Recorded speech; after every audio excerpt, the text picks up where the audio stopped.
Greetings to you, everyone. This is Char Scream coming to you with another video. We are at part 2 on What If I Was in the Pokemon anime Kanto part 2.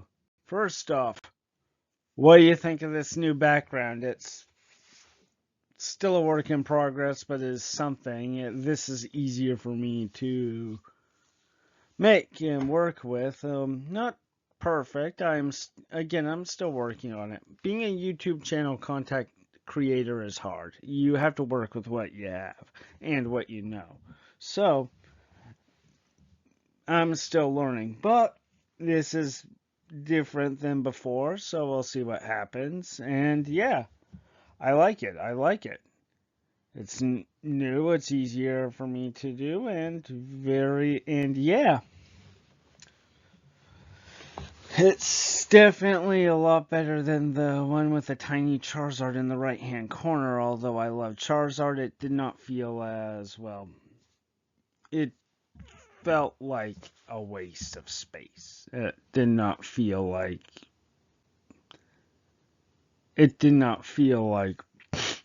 it should be like that. But I'm still working on it. Again, being a YouTube channel content creator is you're constantly learning. Anyway, enough about this. Let us continue with the video. So, last when we left off, I started my journey and I caught quite a bit of Pokemon. My starter Pokemon is obviously a Charmander.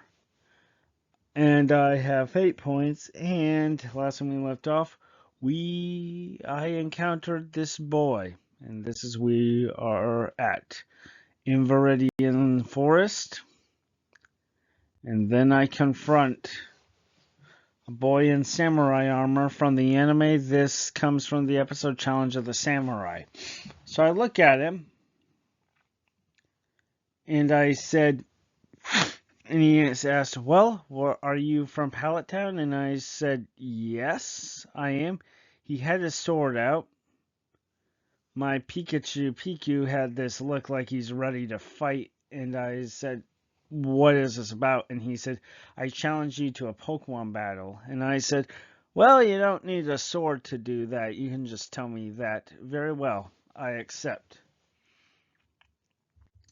From watching the Pokemon anime, it has one picture when he was talking to Ash about the various trainers he fought of Kent from Pallet Town.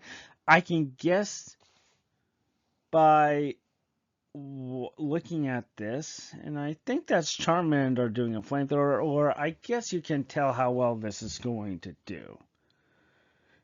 So quite obviously, from what we know, he has a Metapod and a Pinsir. And in this battle, I said, all right, let's go. He goes, Metapod. And he starts with Metapod, and I was like, oh, this is going to be... I take a look at Metapod, I said, oh, this is going to be easy. And I send out Charmander.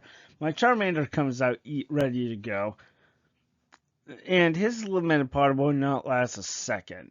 So one straight fire attack, and that's all it goes. All it is.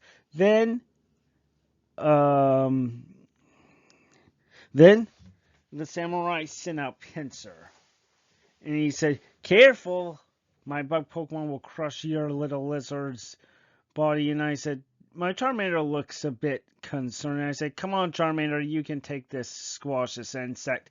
This got my Charmander all ramped up. Pinsir charged with the tackle. It hit my Charmander, traded blows with some fire attacks until finally I said, he's like, all right, enough of this, Vice Grip. And I said, all right, Charmander, go. And then Charmander opened its mouth, then shot a blast of flame, and then my Pokedex confirmed me saying that my Charmander learned Flamethrower. And oh man, I was ecstatic. And after I said goodbye to the samurai, I continued on my way to to Pewter City. And I went to a Pokemon Center. And you can tell by this, I felt very good at myself. My Charmander just learned a new attack, Flamethrower. I caught a Pidgey, a Magikarp that will evolve into a Gyarados, A male Nidoran who, at this point, from the work I put into it, knows the move Double Kick, and I got a really spunky Pikachu that insists to be walking along with me.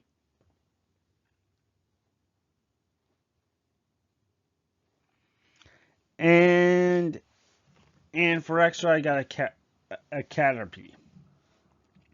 So after I get a checkup at the Pokemon Center, maybe a rest, I go to the Pewter City Gym. Now, I know what I'm up against. And that Rock is, well, if you look at my team, there's one noticeable thing you need to see.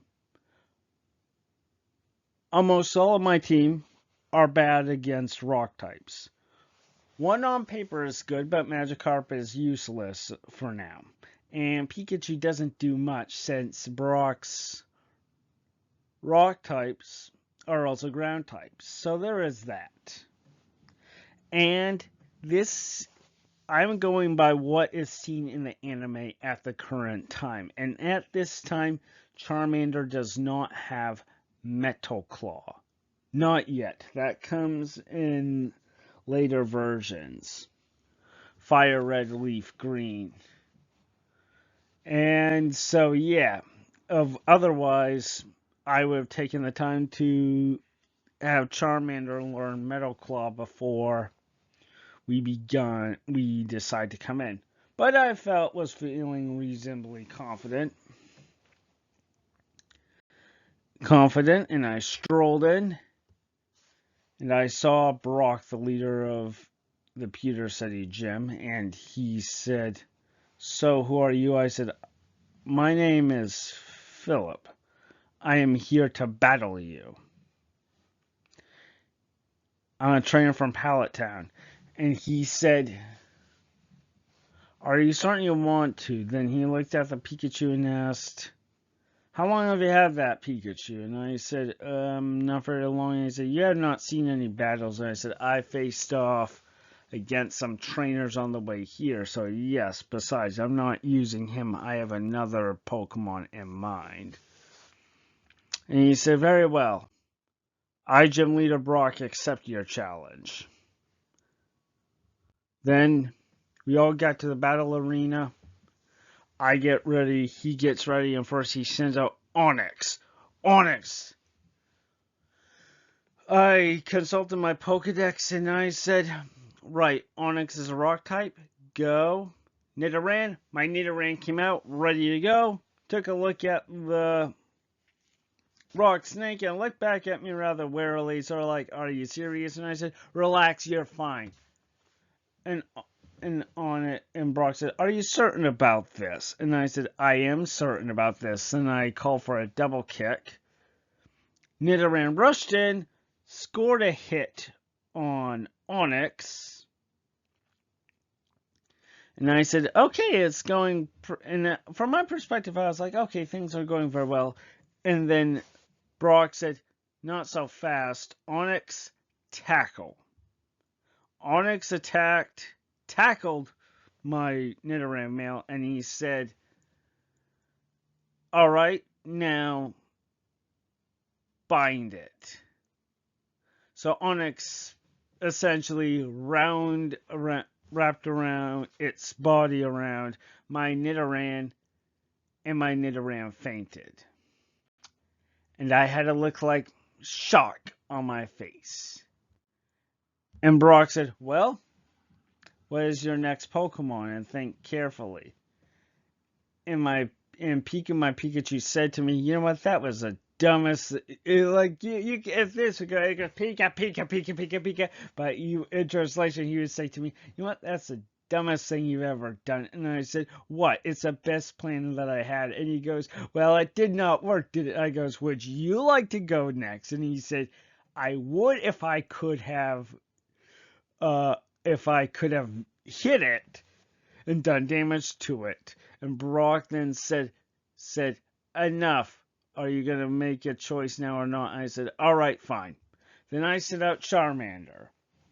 My Charmander was out ready to go, but Brock called for a rock throw, which brought my Charmander out of commission. And so after that humiliating battle, I returned to the Pokemon Center, healed my Pokemon, and I was smarting from the loss. And then it was then when I was real, and I did not know what to do. And so I called Professor Oak, and he asked, "How's it going?" I told him I'm in Pewter City. I challenged a gym badge, and he goes, "Well, how'd it go?" I said, "I lost."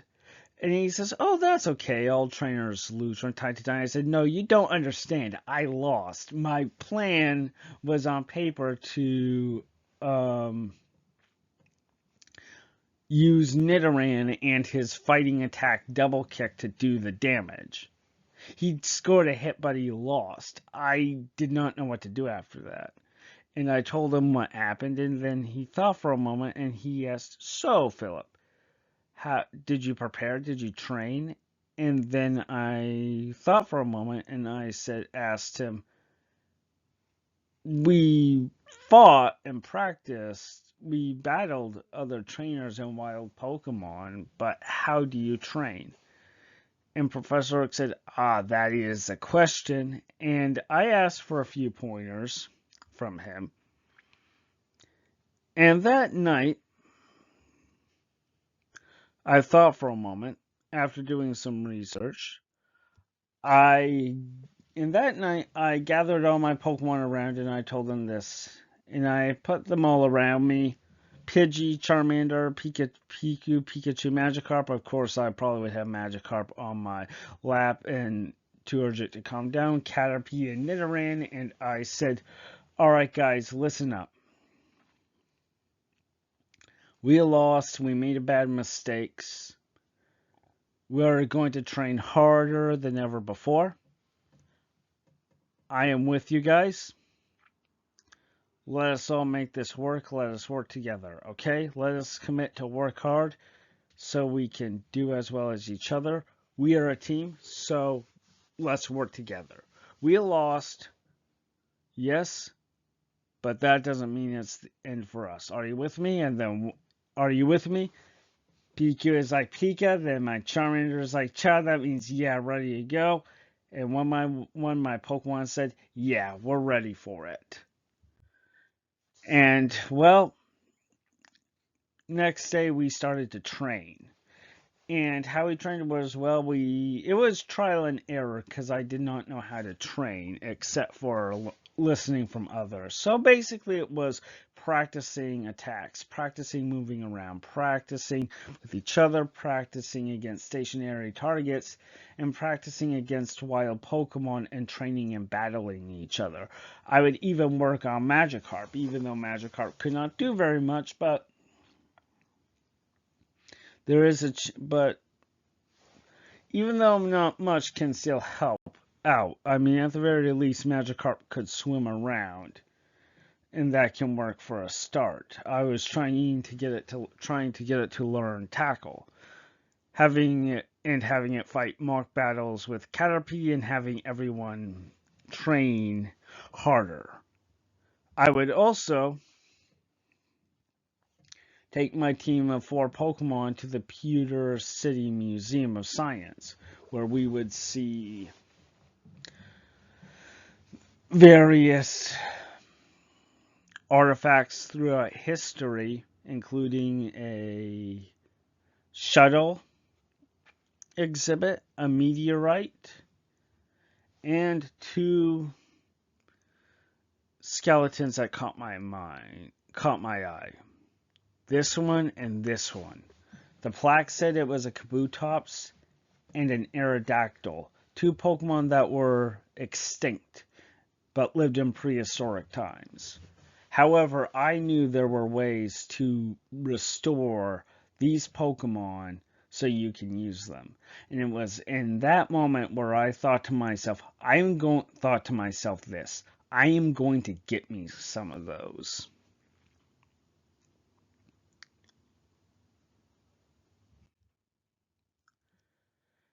But my training paid dividends. You see, my Caterpie turns out to be was quickly able to quickly evolve into Metapod, and was then able to soon evolve into Butterfree. And the thing is, Butterfree evolves at level 10 endgame and learns Confusion and a Powder Attack soon after. And so that makes sense. I mean, how soon did Ash have his Caterpie? It evolved into Metapod, and then Butterfree soon very much episodes. Same principle. I don't know why I did not decide to work with Butterfree when I played the game for the first time. I don't know, but anyway, bottom line is my training paid off, and my Caterpie completed its training to evolve all the way to a Butterfree. And it was then when my strategy started to take shape. I decided to have Butterfree lead first with its poison powder and sleep powder attacks and its confusion attack. Then I will have Nidoran, who I trained up and we practiced double kick, constantly moving around, would come in and finish the job. And after a good night's rest, I went to sleep ready to begin my next adventure. Begin the next day with my battle. So, what do you think? Next episode will be my rematch against Brock. I, as of now, have 6 Pokemon in my team. My Caterpie has fully evolved into a Butterfree, and I have 4 fate points left. I did not use any this episode. And I will tell you this. Look it up. Caterpie evolves into Metapod, and Metapod evolves into Butterfree very quickly. I know in the anime things are more lax according to, well,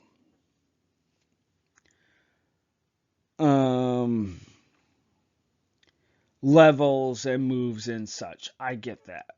But I feel like it makes sense. Bug type Pokemon will evolve quickly. That is what they show constantly in the rules of the anime. Anyway, thank you for taking the time to watch this video. Please leave a like, share, subscribe, and comment down below. Until next time, bye.